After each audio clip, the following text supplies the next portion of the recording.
Okay, welcome to another video for OCR GCSE Business. We're moving on to 1.6 now, which is business growth. This is the final section of Unit 1.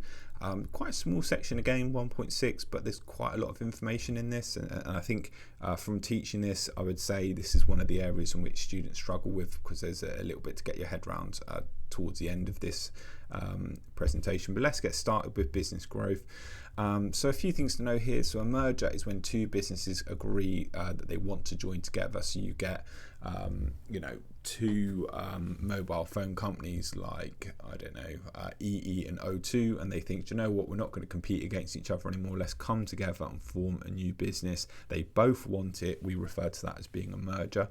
A takeover is one when one business buys out over 50% of another business. So they take it over and then they run it as a business going forward.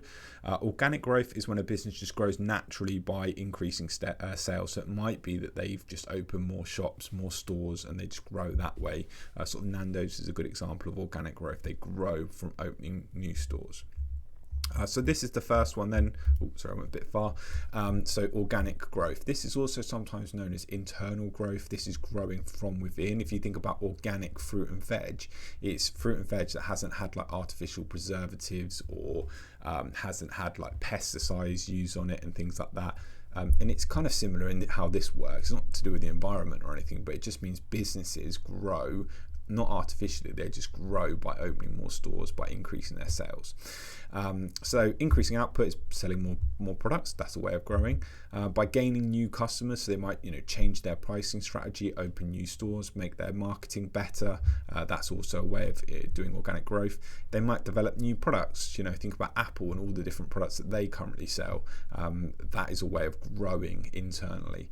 And also I've talked about market share before, but also by increasing market share, that's another way for doing organic growth. Market share I've already spoken about, and I think it was number 1.4, so feel free to go back and have a little look at that, but there's just a little reminder that market share crops up here as well.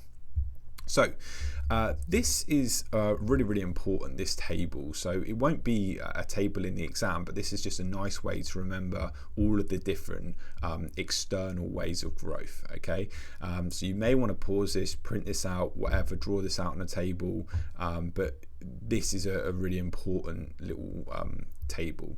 So you might think there's just 4 things here. You might think there's horizontal, backwards, forwards, diversification. You would be wrong. There's basically 8 things within this table. So horizontal can be a horizontal merger or takeover.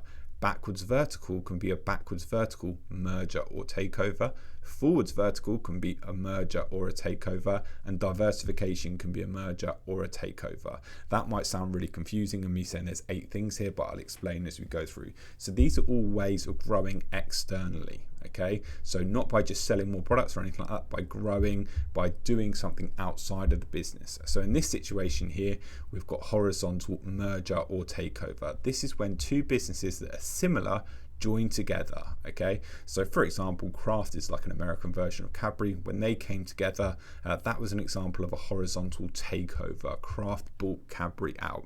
Now if they both wanted it and did a merger, then that would be horizontal merger. Okay, backwards vertical, so I just think about like arrows going backwards. That is like the business going back and buying their supplier. For example, Innocent Smoothies buying the farms that provide their fruit, and that would be an example of a backwards vertical merger or takeover. Forwards vertical is when the suppliers, they might group together or they might be just do it on their own. The suppliers purchase the retailers or the business that sells their items. Okay, so again, it could be like the farms clubbing together and buying out Innocent Smoothie if they could do that. Diversification, merger or takeover is when you join with a business that has no real links to your business. For example, I said there, Nestle buying a broadband company. Nestle is obviously a food company, so if they bought Virgin Media, that would be a real diversification because they don't really have anything like that. So there's pros and cons of each of these types that you need to know. One thing I would say is that loss of control is a disadvantage for 3 of them, so it's quite easy to remember. So by doing horizontal merger or takeover, you would benefit from bulk discounts, okay, because you're ordering in such larger quantities from your suppliers. It also helps get rid of some of your competition because you're probably competing against one of these businesses that you're now joining with. You will lose some control though, because if you join with another business, those owners come into your business, and then you might all like fight over certain decisions and stuff like that. So it can make more control more difficult, and that's the same throughout this really. Backwards vertical, you get control over your supply chain, and also helps reduce your costs because you're not, paying a premium to your suppliers. You're now getting things for cost price basically. Forwards vertical is when, I've already explained it, but an advantage to that is it guarantees you somewhere to sell as a supplier. Diversification, the main advantage for that one is you spread risk. Okay, so if you're Nestle and you own a broadband company and then suddenly people stop eating Nestle food, it doesn't matter so much because you've still got this broadband company and everyone's got broadband, etc. A disadvantage is there's no understanding of this new activity. So the employees within Nestle at the moment, they know about food and all that sort of stuff, but do they know enough about running a broadband company? I'd be skeptical of that. Okay, so final little thing then, general pros and cons of growing internally or externally. So let's go back to internal again, growing yourself. You get to keep control, you get to keep your own culture, whatever you set up just carries on. You don't have to take on new ideas or anything like that, or thoughts, because you're in control of who's owning it. It can be a bit slower, the growth, and also you may stay less known for a longer period of time, and therefore that slower growth can be frustrating for some business owners. External is a really quick way of growing. You get the skills of multiple businesses because you're either merging or taking over another business.